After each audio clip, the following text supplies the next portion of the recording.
Hello, COWL course students. I'm Catherine Carlstroem, and I'm an instructor with the core course and also the coordinator of the course. I'm going to talk to you today a little bit about one of my favorite authors, James Baldwin, give you some context and talk about key discourses.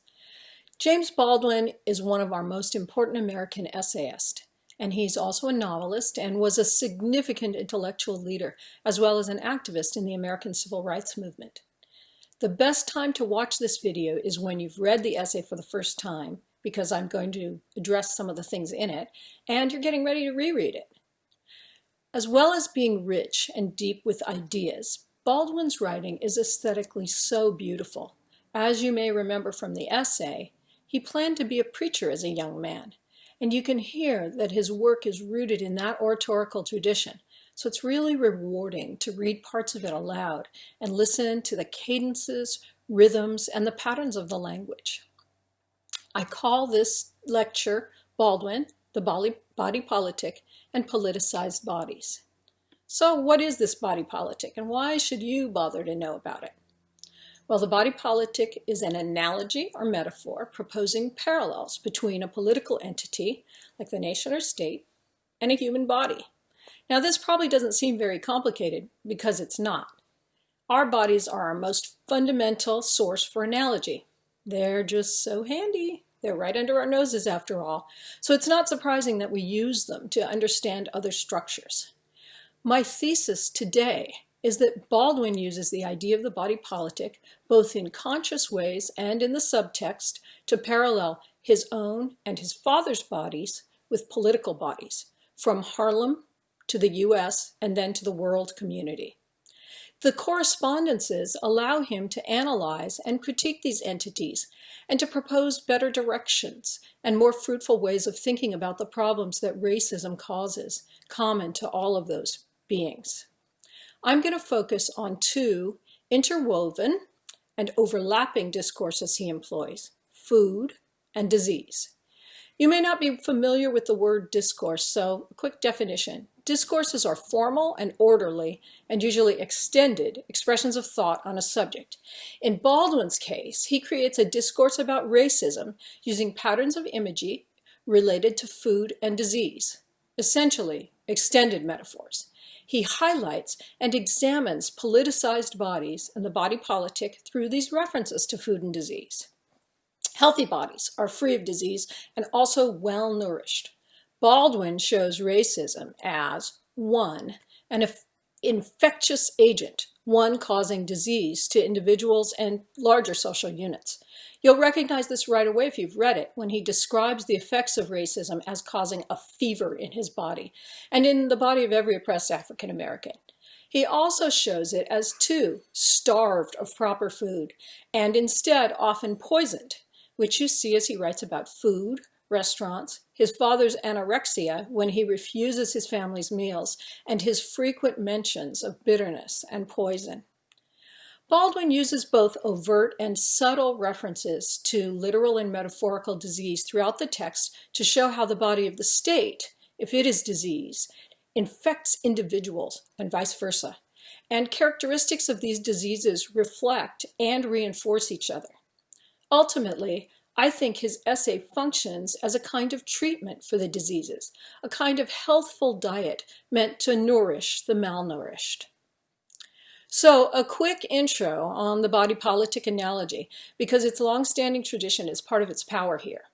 The different people of a nation make up the nation, as different tissues make up a body, and they are unified in their identification with it.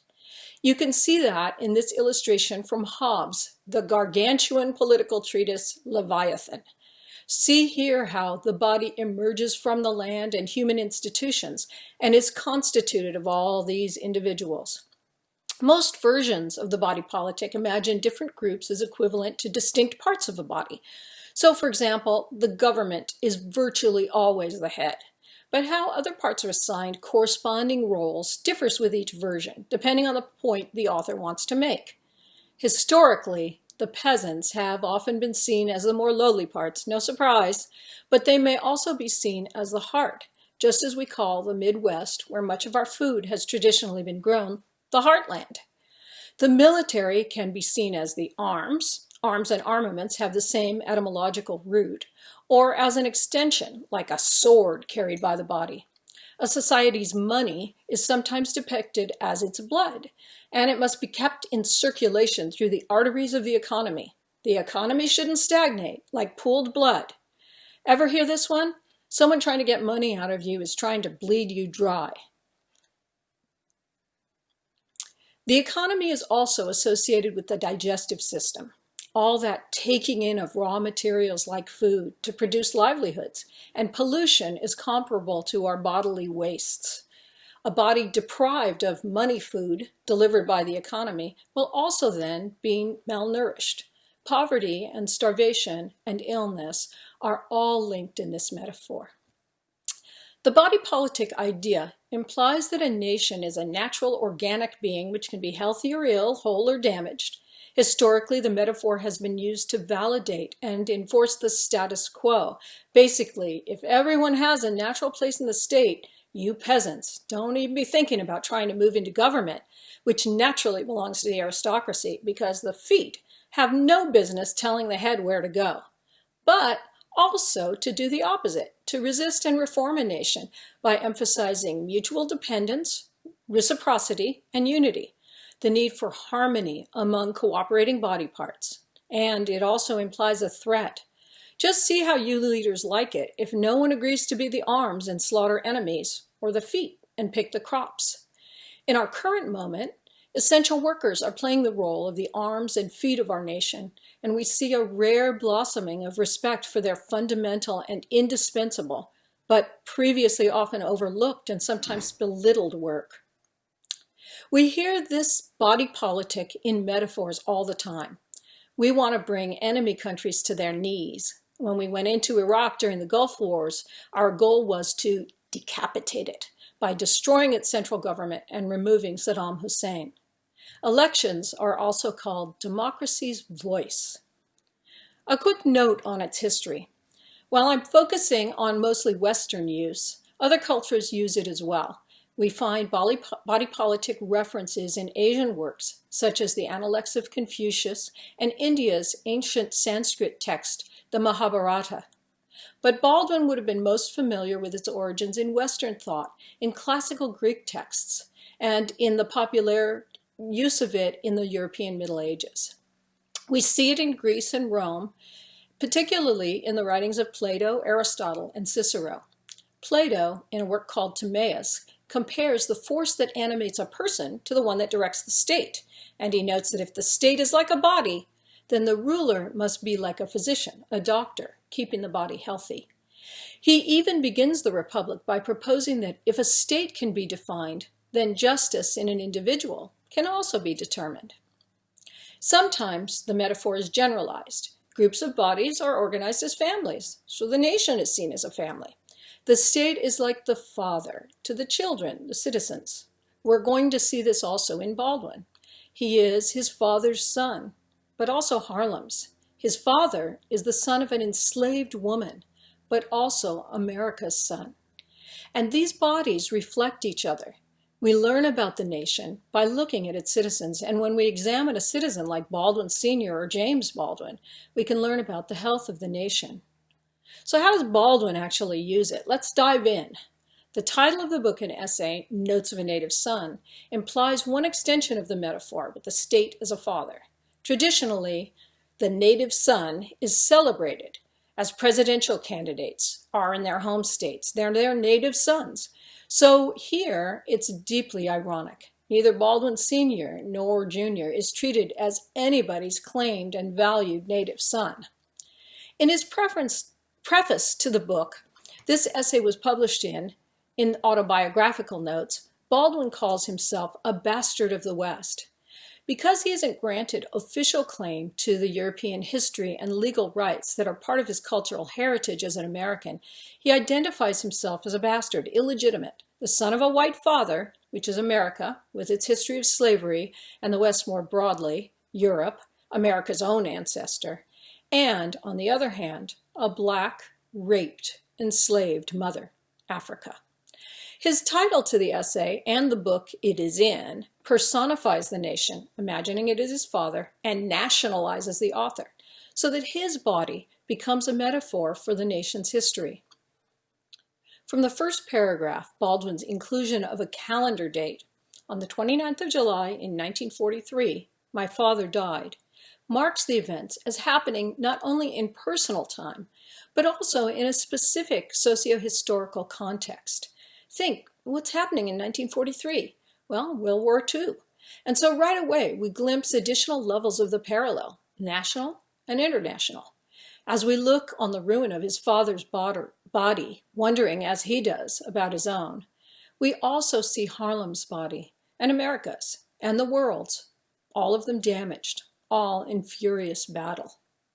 And at each level, we see revolving the central problems of racial hatred and oppression, and often these mirror each other.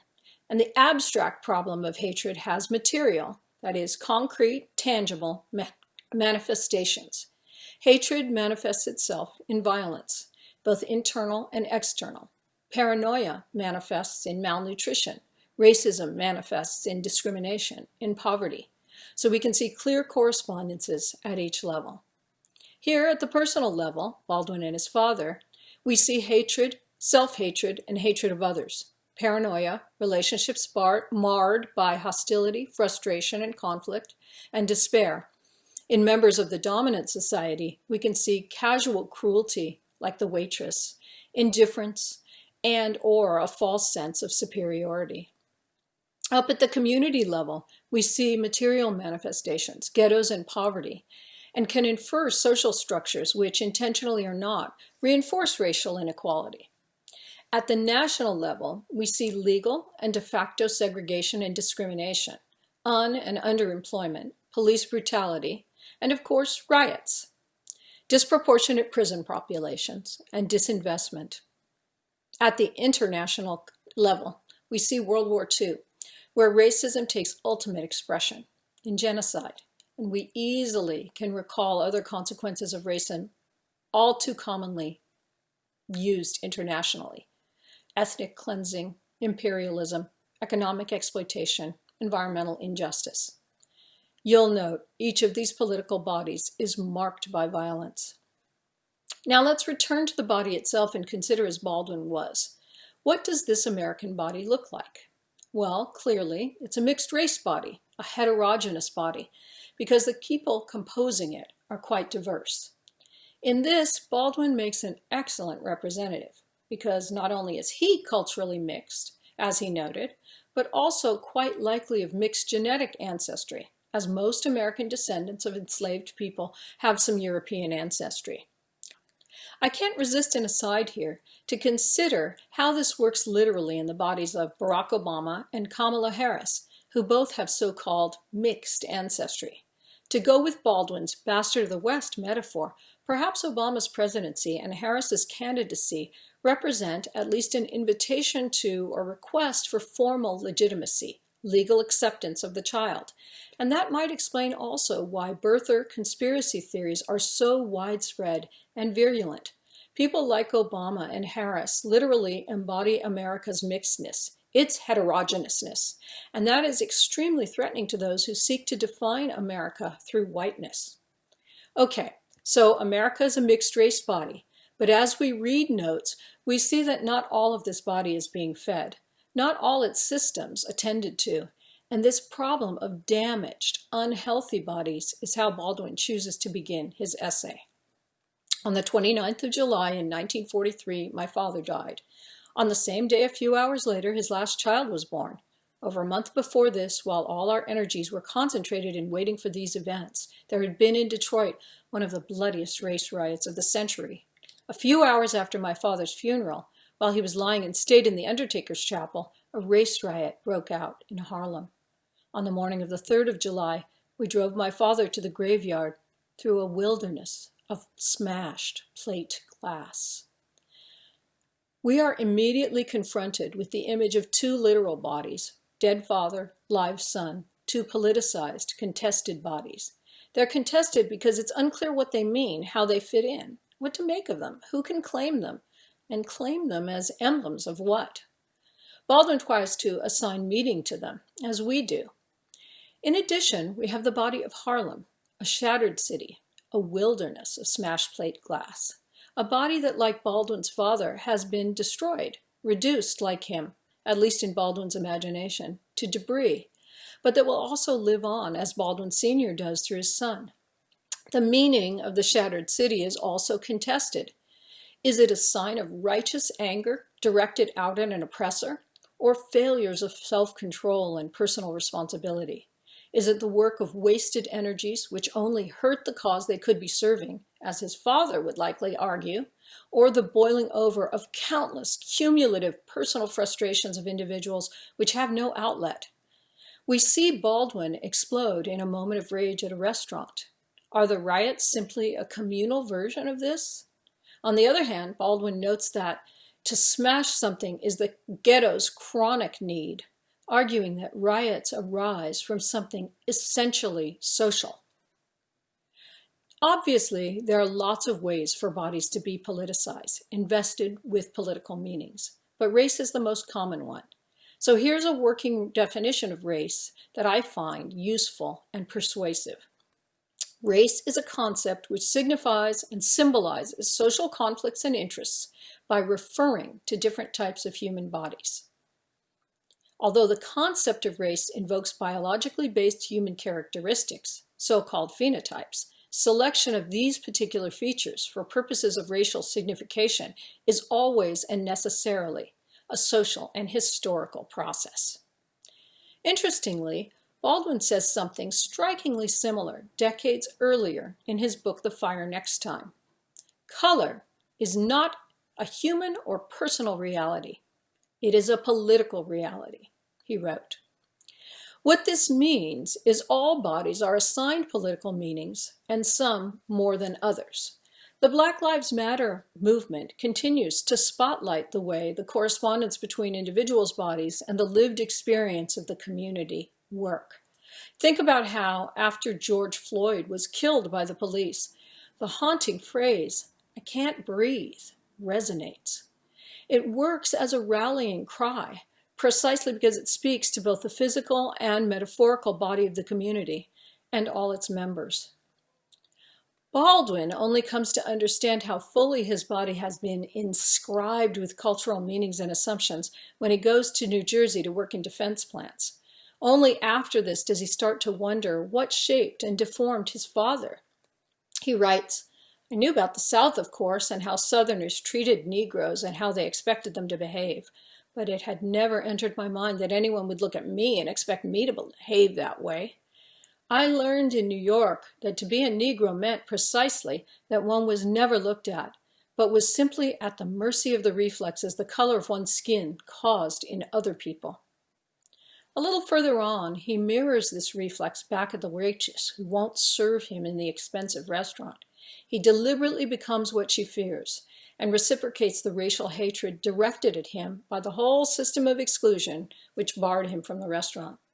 And Baldwin forces home the point by giving us this little gift, the image of him throwing a glass at a mirror and shattering his reflection. So we can't miss his point about reflexes and reflection. Poison works well as a metaphor because it causes disease. Consider how discrimination, then in the form of racial segregation, legal segregation, which these slides illustrate, might act as a poison. Baldwin works to understand his father, in particular, how race fixed bleak boundaries to his life. He uses the word bitter 10 times in 15 pages as he talked about Baldwin Sr.'s life, an emphasis that begs us to explore the image, and lo and behold, it's a body word, a sensory word. Bitter is inherently metaphorical. Where do we get that word from? Taste. They add it to antifreeze so cats won't drink it. Tylenol is intentionally made very bitter because it's really toxic to your liver. In nature, bitter signals poison or unripeness, something not to eat. People need nourishment. Nations need nourishment. Fed bitter poisons, he can produce only bitter products. His father, having been poisoned rather than fed, exudes poisons himself. As a representative of the body politic, he shows how the nation has been poisoned by poisoning its citizens. Baldwin makes this point explicit on page 106. He really doesn't want you to miss it. At the funeral, he tries to imagine the predicament his father faced raising Black children in a racist society. It was the Lord who knew of the impossibility every parent in that room faced, how to prepare the child for that day when the child would be despised, and how to create in the child, by what means, a stronger antidote to the poison than one had found for oneself. If this hatred is what you're being fed, how do you not incorporate it into yourself? The etymology of incorporate is to take into one's body. Corpus is body, producing rage, self-hatred. If you engage in some close reading, you might notice that he uses one and oneself in this passage, rather than us or them, to discuss these parents. That choice emphasizes the universality of the problem. The white reader must also find a way to respond to poison as well. We are all parents of the next generation. In Baldwin's essay, the imagined parent, his father, obviously at the most fundamental level, but also the other levels I laid out earlier, his community and the nation, must wonder if an antidote to racial hatred exists, or whether poison should be fought with poison. This question remains central to groups fighting against racism now, including differing factions associated with protesting police abuse.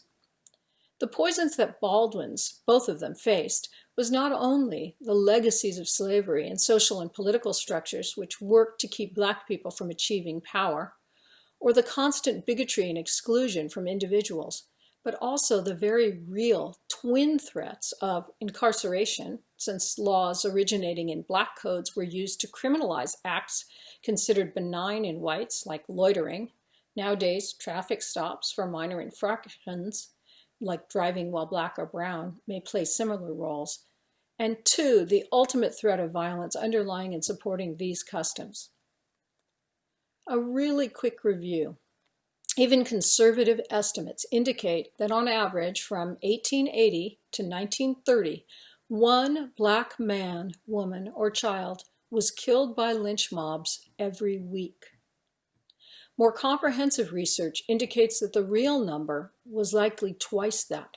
From 1880 to 1951, there were about 4,700 lynching assaults, with 87% of the victims Black.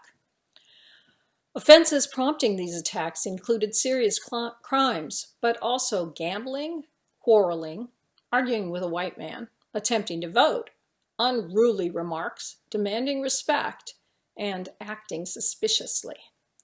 When Baldwin describes how he faced an angry white mob outside the restaurant where he made a scene for wanting food instead of poison, he writes that he realizes that his real life was in danger. Well, it was, and he's referencing this long history of racial violence. America's response to World War II found us overtly engaging in many forms of racism, even while fighting its most ardent supporters, the Nazis. Baldwin remarks that African Americans, quote, being enraged by the posters then found all over New York, which described the Japanese as yellow-bellied Japs. African Americans were all too familiar with this kind of slur, which reinforces the notion of an essential physical inferiority of the other. They saw how white supremacy tied Jewish, Asian, and Black peoples together. Here, it's worth taking a minute to look at the context in the U.S. and internationally, which would have been very fresh in the minds of Baldwin's contemporary readers. Long before the war, anti-Asian sentiment was a regular feature of American politics. You may have heard of the yellow peril of Japanese and Chinese immigration. This made it easier to demonize the Japanese later and to send them to internment camps. Yet the definition of yellow had to be changed to fit the circumstances, one of the many places you see the slipperiness of the concept of race. In 1941, Time magazine described how to differentiate between what it called the kindly, placid, open faces of the Chinese then our allies, from the positive, dogmatic, arrogant faces of the so-called Japs.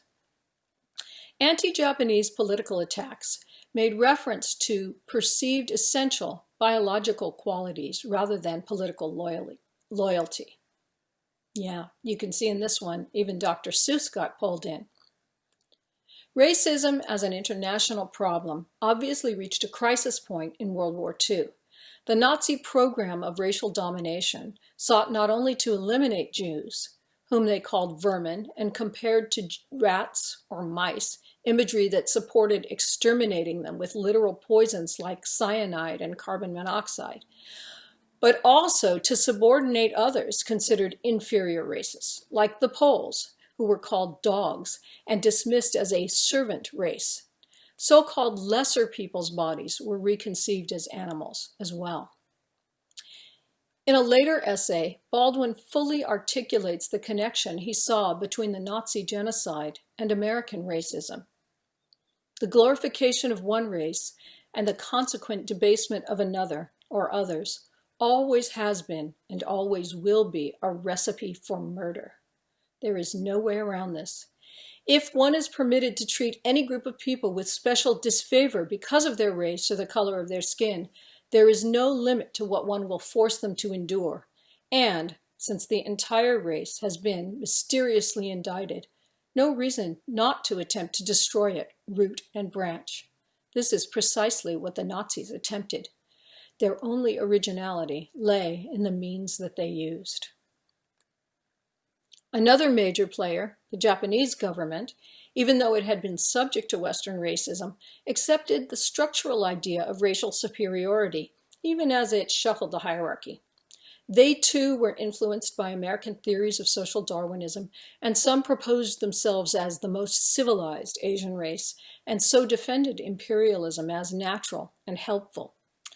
Clearly, the structures of racial othering are at play in a great many historical conflicts. Baldwin is especially attuned to the ironies of the U.S. sending segregated troops. We did not integrate black troops until 1954.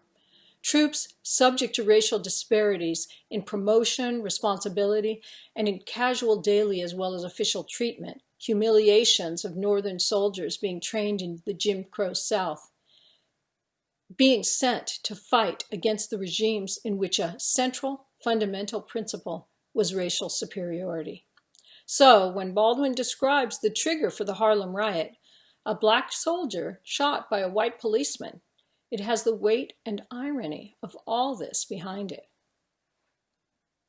Food. Food is the opposite of poison. When Baldwin dramatizes his experiences with Jim Crow laws, he doesn't describe his experiences with segregation in movie theaters, hotels, bathrooms, or buses, or any of the other many venues where white supremacy was enforced. Remember, schools, hospitals, and even cemeteries were routinely segregated.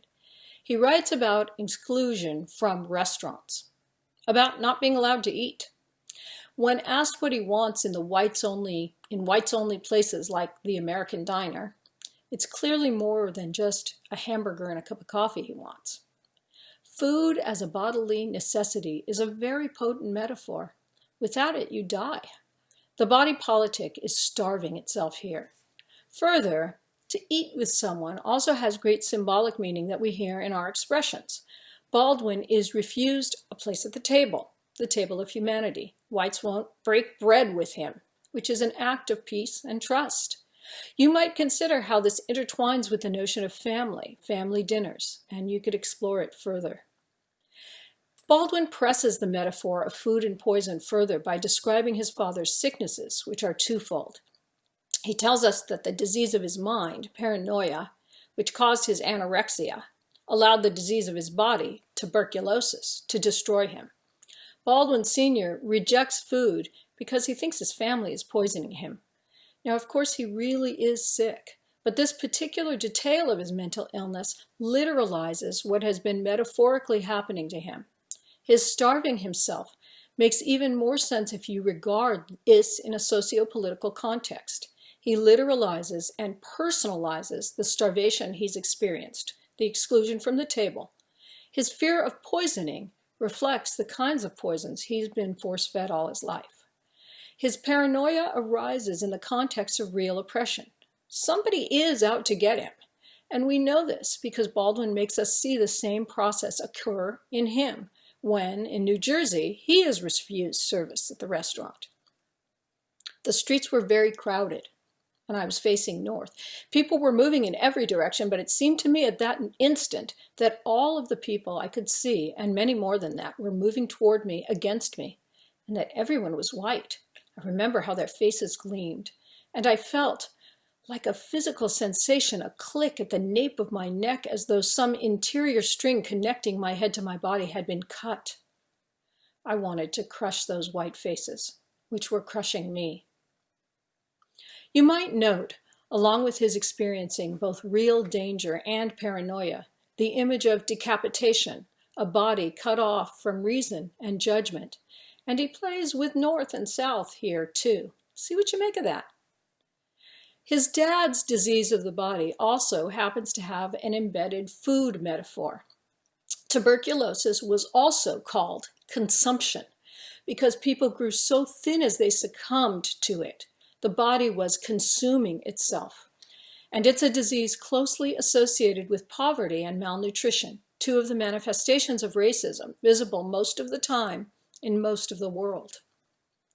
Baldwin manages to escape the literal disease of tuberculosis, but he succumbs to its metaphorical parallel, at least for a little while. He writes, "That year in New Jersey lives in my mind as though it were the year during which, having an unsuspected predilection for it, I first contracted some dread, chronic disease, the unfailing symptom of which is a kind of blind fever, a pounding in the skull and fire in the bowels. Once this disease is contracted, one can never really be carefree again, for the fever, without an instant's warning, can recur at any moment." He's infected by racial hatred, but he responds differently from his father. Why, do you think? What experiences, with education, with friends, might have allowed this? He doesn't, once he has had the chance to consider his experience and his legacies, incubate the hatred and return it to those who infected him, or try to spread it. Instead, he looks for treatments. We see this clearly as he contemplates the possible relations Black individuals can have with white people. But once again, as you look closely, you can see this passage pertaining to the other bodies, the national and international bodies. In order to really hate white people, one has to blot so much out of the mind and the heart that this hatred itself becomes an exhausting pose. One is always in the position of having to decide between amputation and gangrene. Amputation is swift, but time may prove that amputation was not necessary, or one may delay the treatment too long. Gangrene is slow, but it is impossible to be sure that one is reading one's symptoms right. The idea of going through life as a cripple is more than one can bear, and equally unbearable is the risk of swelling up slowly, in agony, with poison. And the trouble, finally, is that the risks are real, even though the choices don't exist. Once again, he uses that universalizing one. The body of the hypothetical African American that he describes, who is faced with how to respond to racism, is also that heterogeneous body he sees himself to be, the mixed-race bastard of the West, who also represents America herself, and by extension, all the diverse political bodies of our world, who must also figure out how to respond. The body can separate itself from the part that injures it, amputation, segregation, partition, maiming itself to stop the pain of racial conflict, of victimization. His father does this through increasing isolation, or it can tolerate too much, gangrene, and allow injured individuals or lands like Harlem, Los Angeles, Rwanda, to become necrotic until tissues die and the whole body becomes septic. His father's legacy, nothing is ever escaped. It turns out, is the legacy we all receive from our forefathers. We all live with the inheritance of our histories, personal and political, and with choices to make about how we'll respond to these histories. Baldwin saves his own real life, and I suspect he saves a lot of other people's too, by counseling both acceptance of reality and activism. He uses his own life, his own body, to represent the stakes and to claim his place in the body politic. Thank you.